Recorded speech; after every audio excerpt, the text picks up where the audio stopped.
칠흑 같은 어둠이 깔린 옥사 안, 소리 없는 그림자 하나가 웅크려 잠든 개동의 등 뒤로 스르르 내려앉았습니다. 살기 어린 칼날이 망설임 없이 아이의 목덜미를 향해 내리꽂히던 찰나, 쟁 하는 날카로운 파열음과 함께 어둠 속에서 불꽃이 튀었습니다. 숨을 죽이고 기둥 뒤에 몸을 숨기고 있던 부윤이 긴 칼을 뽑아 암살자의 일격을 쳐낸 것이었지요.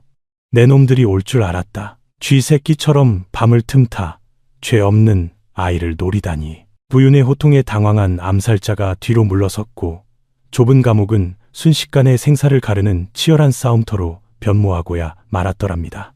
이야기 한판 시작해 보겠습니다.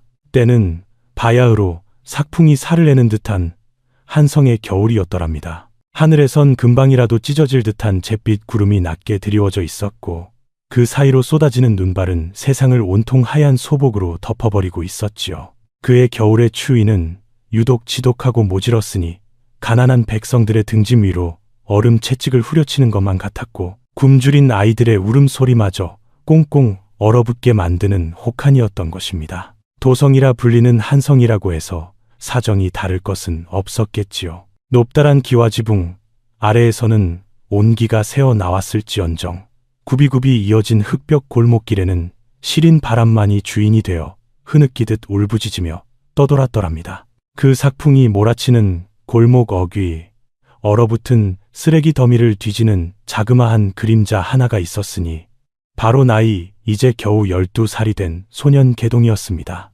앵국물이 검게 흐르는 누더기 옷으로는 칼날 같은 바람을 막아내기엔 턱없이 부족했지요. 아이의 손등은 이미 얼어터져 시뻘건 피가 맺혔고 입술은 새파랗게 질려 있었으나 그보다 더한 고통은 바로 창자가 뒤틀리는 듯한 끔찍한 허기였던 것입니다. 며칠째 멀건 죽 한 그릇 구경하지 못했으니 눈앞이 아득해지고 귓가에서 이명이 윙윙 울릴 지경이었습니다. 하지만 개동은 쓰레기 더미를 파헤치는 손을 멈추지 않았더랍니다. 품속에는 제 목숨보다 더 귀한 것을 품고 있었기 때문이지요. 그것은 바로 지난 가을 기침 끝에 검붉은 피를 토하며 쓰러져간 어미가 남긴 유일한 유품, 꼭 장작개비처럼 생긴 검은 나무 토막 하나였습니다. 어미는 숨을 거두는 마지막 순간까지 그 나무 토막을 손에서 놓지 않았으며 마치 이것이 훗날 너를 지켜줄 것이라 말하는 듯 했더랍니다. 바로 그때였지요.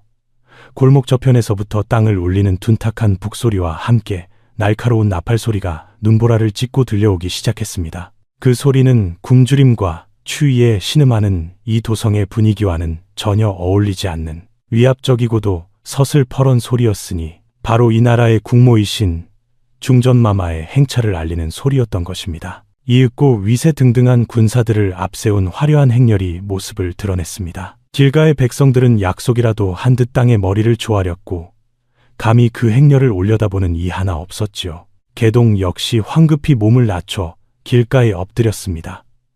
붉고 푸른 비단으로 장식된 거대한 가마, 옥교가 천천히 그의 앞을 지나가고 있었습니다. 그런데 마치 하늘의 장난이라도 되는 것처럼 어디선가 거센 돌개바람이 휘몰아쳐 옥교의 붉은 휘장을 훌쩍 걷어 올려버렸던 것입니다. 그 찰나의 순간 엎드린 개동의 눈에 휘장 너머의 광경이 박혀들고야 말았더랍니다. 소녀는 그만 숨을 부섰고 애써 외면하던 추위와 허기가 순식간에 사라지는 듯했습니다. 세상의 모든 소리가 멀어지고 오직 그 짧은 순간에 목격한 장면만이 머릿속을 가득 채웠으니 운명의 거대한 수레바퀴가 바로 그 순간 소년의 삶을 향해 삐걱이며 굴러오기 시작한 것이었습니다. 옥교의 휘장이 거센 바람에 펄럭이며 거친 찰나 개동의 눈에 번쩍이는 무언가가 들어왔습니다.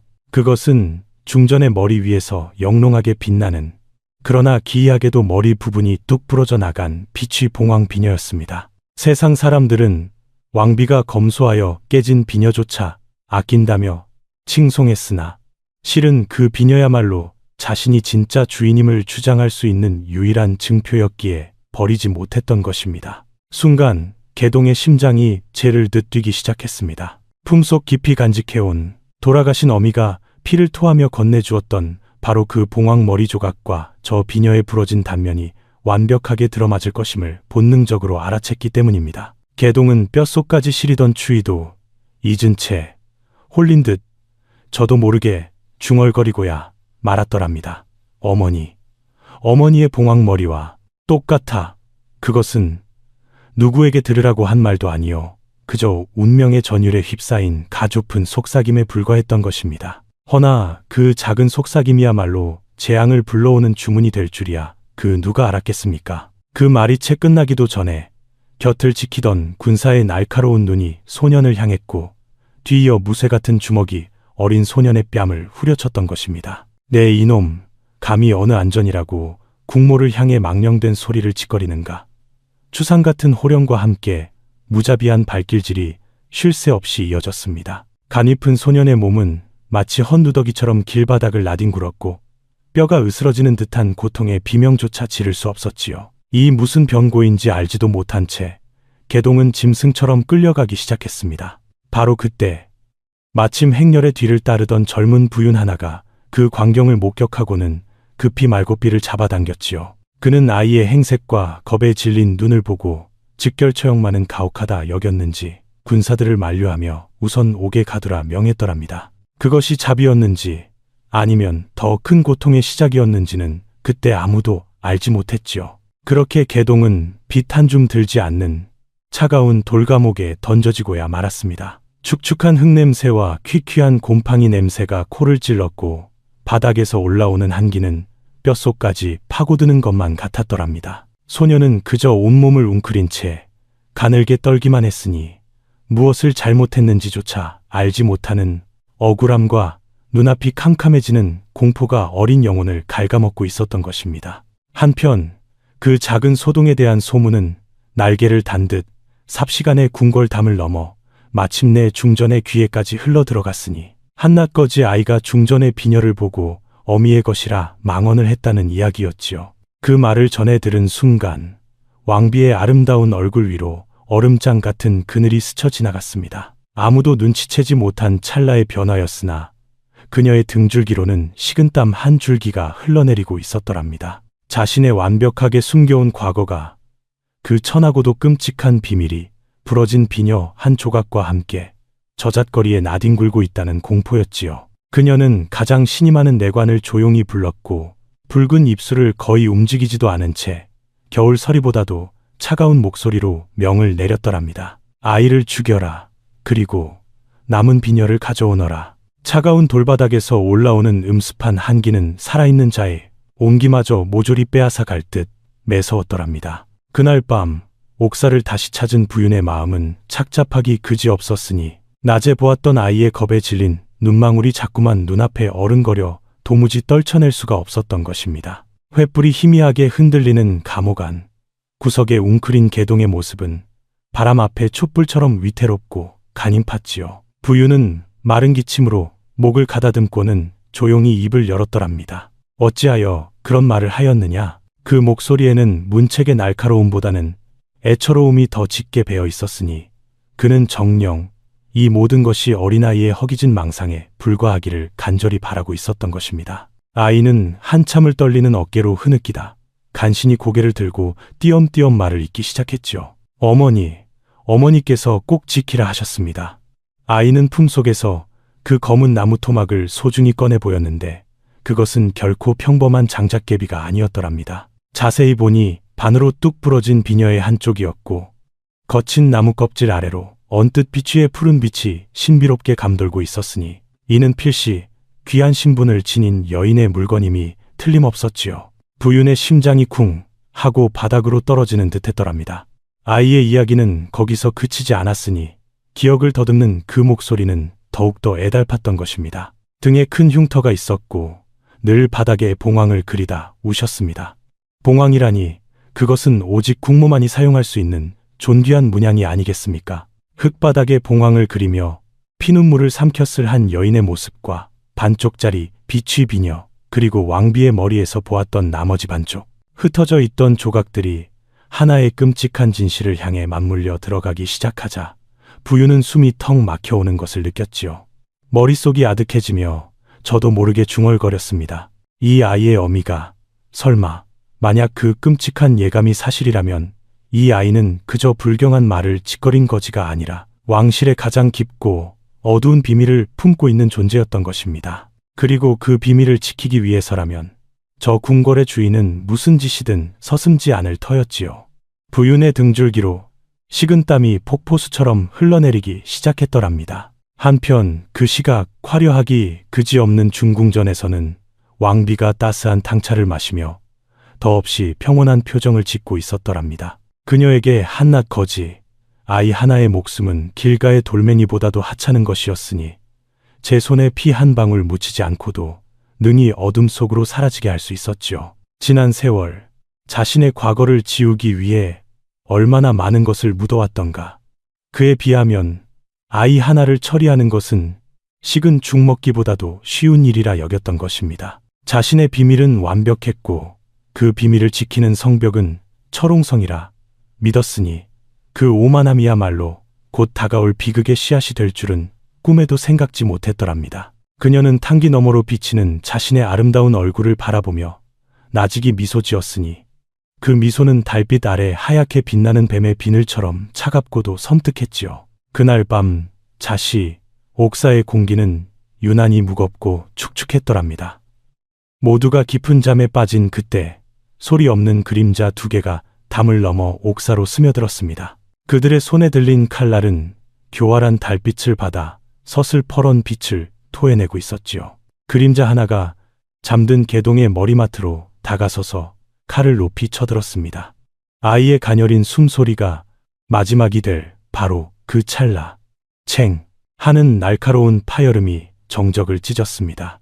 내 놈들이 올 줄 알았다. 어둠 속에 숨을 죽이고 있던 부윤이 어느새 달려나와 칼을 뽑아들고 암살자의 앞을 가로막은 것입니다. 당황한 자객들이 주춤하는 사이 부윤은 개동을 등 뒤로 숨기며 호통쳤습니다. 쇠와 쇠가 부딪히는 날카로운 소음이 정막을 찢었고 옥사는 순식간에 삶과 죽음이 뒤엉키는 아수라장으로 변하고야 말았지요. 부윤은 필사적으로 칼을 휘두르며 개동의 손을 잡고 밖으로 뛰쳐나갔습니다. 쫓고 쫓기는 숨 막히는 추격전 끝에 그들이 찾아낸 도주로는 낡고 허물어진 지하수로였으니 악취가 코를 찌르고 발밑은 역겨운 오물로 질척였더랍니다. 어둠 속에서 오직 서로의 거친 숨소리에 의지한 채 정신없이 내달리던 바로 그때였지요. 앞서가던 개동이 이끼 낀 돌부리에 발이 미끄러지며 중심을 잃고 넘어지고야 말았습니다. 그리고 아이의 입에서는 인간의 것이라기엔 너무도 처절한 비명이 터져 나왔습니다. 다리가 미처 피할 새도 없이 무너져 내린 바위 더미가 아이의 왼쪽 다리를 덮쳐 으스러뜨려 버렸던 것입니다. 뼈가 어긋나고 살이 찢어지는 고통은 차라리 정신을 놓아버리는 편이 나을 지경이었으니 아이는 그저 비명조차 잊지 못하고 가쁜 숨만 몰아쉴 뿐이었지요. 부유는 피눈물을 삼키며 바위를 밀어내고 간신히 아이를 구해 품에 안았더랍니다. 축 늘어진 아이의 다리는 이미 재구실을 할 수 없을 만큼 망가져 있었고 이 상처는 평생을 지고 가야 할 끔찍한 낙인이 되어버렸던 것입니다. 아이의 고통, 어린 신음 소리를 들으며 부유는 자신의 무력함에 애간장이 녹는 듯했고 이 모든 비극을 초래한 궁궐의 잔혹함에 치를 떨었지요. 그는 더 이상 망설일 수가 없었습니다. 이대로 도망만 다닌다면 결국 짐승처럼 쫓기다 죽을 뿐 진실은 영원히 어둠 속에 묻히고 말 터였습니다. 그는 고통에 희미해져 가는 아이의 귓가에 단호한 목소리로 속삭였습니다. 참거라. 여기서 죽을 수는 없다. 부윤의 눈빛은 이제 슬픔과 분노를 넘어 차가운 결의로 이글거리고 있었으니 그는 마침내 결심했던 것입니다. 천벌을 받을 금기를 어기고 세상의 모든 손가락질을 감수하더라도 개동의 어미가 묻힌 무덤을 파헤쳐 잠들어 있는 진실을 기어이 세상 밖으로 끄집어내리라고 말입니다. 차가운 달빛만이 스산하게 내리쬐는 공동묘지는 산자의 온기라곤 찾아볼 수 없는 절망의 땅이었더랍니다. 부유는 입술을 굳게 깨문 채 얼어붙은 땅을 파헤치는 삽질 소리를 그저 묵묵히 듣고만 있었지요. 서걱, 서걱, 꽁꽁 언 흙을 깨뜨리는 쇠붙이 소리는 마치 죽은 자의 뼈를 부수는 소리처럼 끔찍하게 들려왔으니 그의 애간장은 갈기갈기 찢어지는 듯 했더랍니다. 천벌을 받을 대죄를 저지르고 있다는 것을 어찌 몰랐겠습니까? 허나 억울하게 쓰러져간 원혼의 한을 풀어주고 산자의 목숨을 구하기 위해서는 이 방법밖에는 달리 도리가 없었던 것입니다. 얼마의 시간이 흘렀을까? 마침내 삽 끝에 무언가 툭 하고 걸리는 소리가 났고 이내 모습을 드러낸 것은 하얀 백골이었지요. 부유는 차마 그 모습을 정면으로 바라보지 못하고 고개를 돌린 채 가슴 속으로 피눈물을 삼켰더랍니다. 바로 그때였지요. 인부 중 하나가 흙먼지 속에서 무언가 반짝이는 것을 발견하고는 조심스럽게 집어 올렸습니다. 그것은 다름 아닌 자그마하는 목걸이였으니 오랜 세월 땅속에 묻혀 있었음에도 불구하고 달빛을 받아 서럽도록 하얀 빛을 발하고 있었던 것입니다. 부유는 떨리는 손으로 그 목걸이를 받아들었지요. 펜던트 뒷면에는 가짚은 필체로 또렷한 이름 한자가 새겨져 있었으니 바로 연렌자였더랍니다. 그 이름을 확인하는 순간 부윤의 머릿속을 스쳐 지나간 것은 지금의 왕이 세자 시절 혼인을 약조했으나 의문의 병으로 요절했다 알려진 바로 그 여인의 이름이었지요. 모든 조각이 맞춰지는 순간이었던 것입니다. 뜬 소문으로만 떠돌던 왕실의 비극이 한낱거지 아이라 여겼던 개동의 운명과 끔찍하게 맞물려 있었음을 깨닫게 된 것이지요. 물증은 찾았으나 그 서늘한 은부치에 담긴 피 맺힌 사연을 증언해줄 산자의 목소리가 절실했던 것입니다. 부유는 수소문 끝에 오래전 궁에서 쫓겨나 도성 가장 후미진 외딴 초가집에서 홀로 살아가는 눈먼 유모가 있다는 사실을 알게 되었더랍니다. 삐걱거리는 문을 열고 들어간 방 안은 빛 한 줌 들지 않아 칠흑처럼 어두웠으나 유모는 마치 모든 것을 보고 있다는 듯이 고요히 앉아 있었지요. 두 눈의 빛을 잃은 대신 그녀의 열 손가락 끝에는 세상의 모든 진실을 더듬어 읽는 영묘한 감각이 살아 숨쉬고 있었던 것입니다. 부유는 다친 다리 때문에 신음하는 개동을 부축하여 그녀의 앞에 조용히 앉혔습니다. 유모는 아무 말 없이 세월의 흔적이 가득한 쭈글쭈글한 손을 뻗어 아이의 얼굴 윤곽을 천천히 더듬기 시작했지요. 콧날을 쓸어보고 이마를 만져보고 턱선을 어루만지던 그녀의 손길이 어느 순간 미세하게 떨리기 시작했더랍니다. 그리고는 나직이 터져 나온 그 목소리는 마치 저승에서 들려오는 울음소리 같았으니 이 얼굴은, 이 뼈대는, 아씨, 유모는 개동의 얼굴 위로 이미 세상을 떠난 옛 주인의 그림자를 느끼고 있었던 것입니다. 부유는 품에서 반쪽짜리 비녀를 꺼내 그녀의 손에 쥐어주었지요. 비녀에 새겨진 봉황의 문양을 손끝으로 더듬던 유모의 어깨가 마침내 크게 들썩이기 시작했으니 소리 없는 눈물이 메마른 뺨을 타고 하염없이 흘러내렸더랍니다. 부유는 목이 메는 것을 억지로 참으며 물었습니다. 목숨을 걸고 증언해 주시겠습니까? 유모는 흐느낌을 그치고 고개를 끄덕였으니 그 텅 빈 눈동자는 어느 때보다도 형형한 빛을 띠고 있었지요. 이 늙은 목숨, 이제야 쓸 곳을 찾았구나.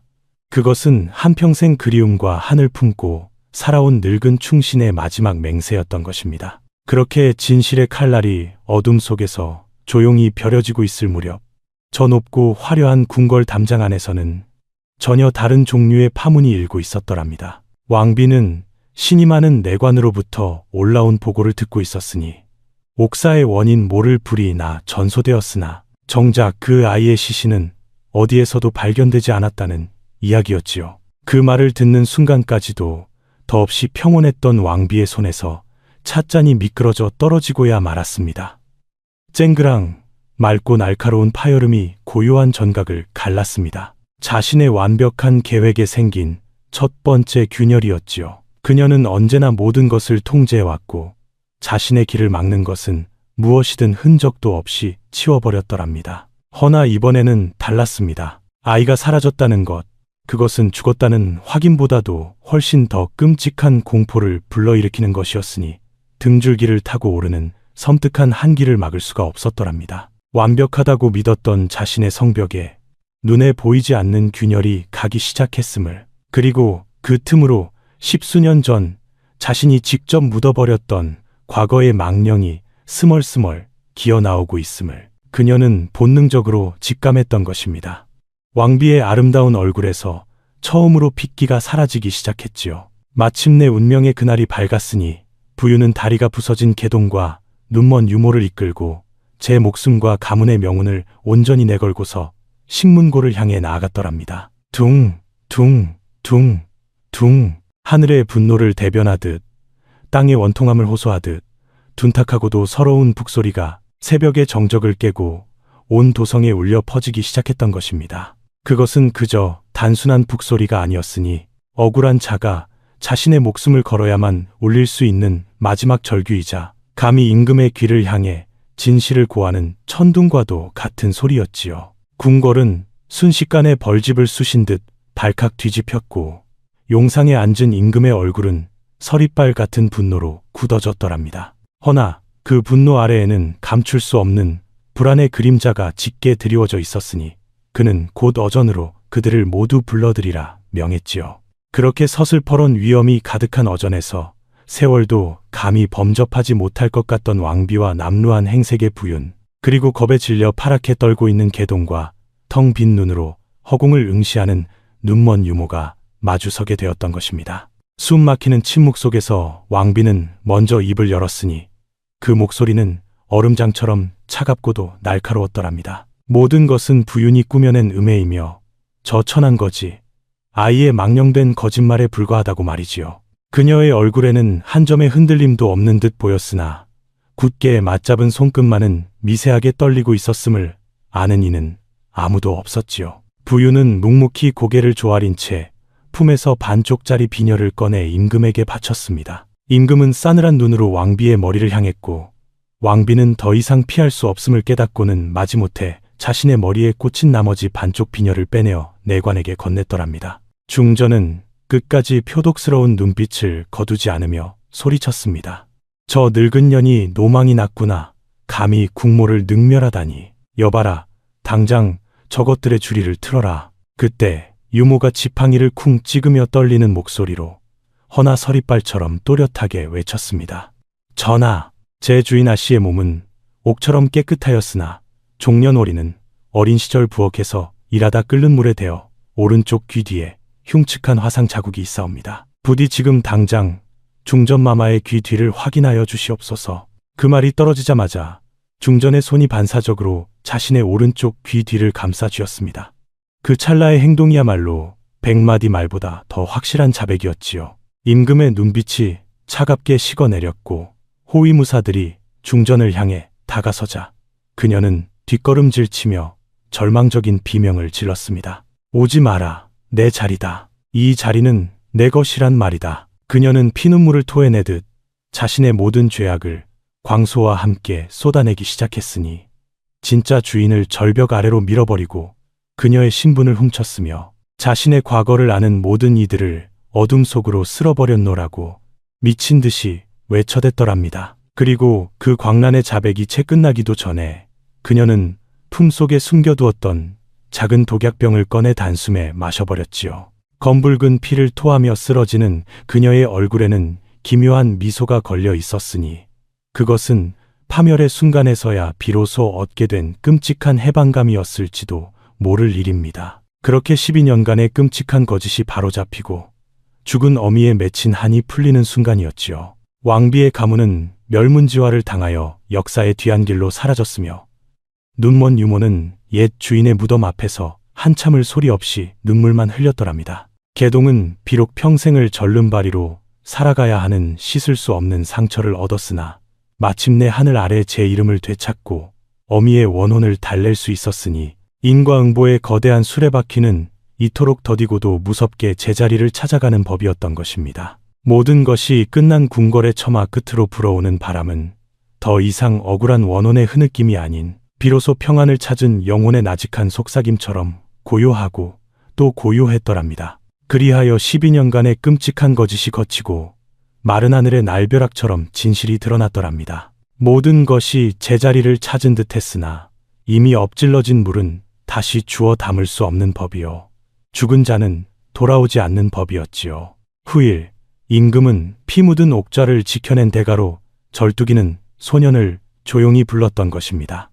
허나 그 부름은 잃어버린 혈육을 보듬는 따스한 손길이 아니었으니 임금의 얼굴에는 회한이나 애틋함 대신 차가운 위엄만이 서려 있었더랍니다. 그는 개동에게 왕족의 이름 대신 입을 다무는 대가로 눈이 부실 정도의 금은 보화만을 하사했으니 그 눈빛은 잃어버린 아들을 보는 아비의 것이 아니라 치부를 덮으려는 권력자의 비정한 눈빛일 뿐이었습니다. 그것은 핏줄을 인정하는 것이 아니라 왕실의 더러운 치부를 덮기 위한 값비싼 대가에 불과했음을 어찌 모르겠습니까? 개동은 그 모든 재물을 말없이 받았으나 고개를 들어 임금의 얼굴을 단 한 번도 쳐다보지 않았다고 합니다. 그 차가운 눈빛 속에서 제 어미가 겪었을 동안의 세월과 자신이 견뎌야 했던 끔찍한 고통의 근원을 보았기 때문이지요. 소녀는 화려한 궁궐에 남아 부귀영화를 누리기를 거부하고 하사받은 재물을 모두 싣고는 묵묵히 뒤돌아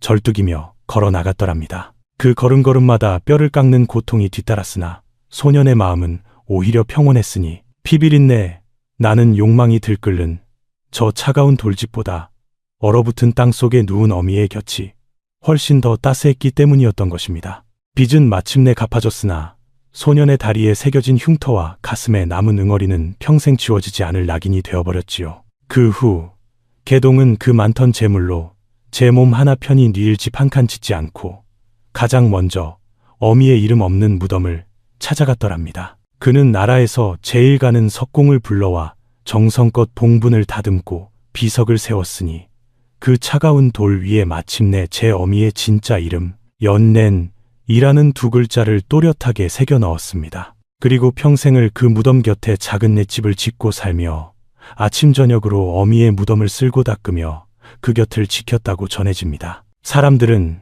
눈이 펑펑 쏟아지는 깊은 겨울밤이면 그 무덤가에서 기이한 일이 벌어진다고 수군거렸으니 소복이 쌓인 눈 위로 주인을 알 수 없는 아이의 절뚝이는 발자국만이 무덤을 향해 찍혀 있고 소나무 숲을 스쳐가는 바람 소리가 마치 깊은 하늘 토해내는 여인의 흐느낌처럼 구슬프게 들려온다는 이야기였더랍니다. 그렇게 억울한 원혼의 한은 풀렸으나 남겨진 자의 슬픔은 세월이 흘러도 바람 소리에 실려 오늘날까지도 떠돌고 있다는 애달픈 이야기가 바로 이러했던 것입니다.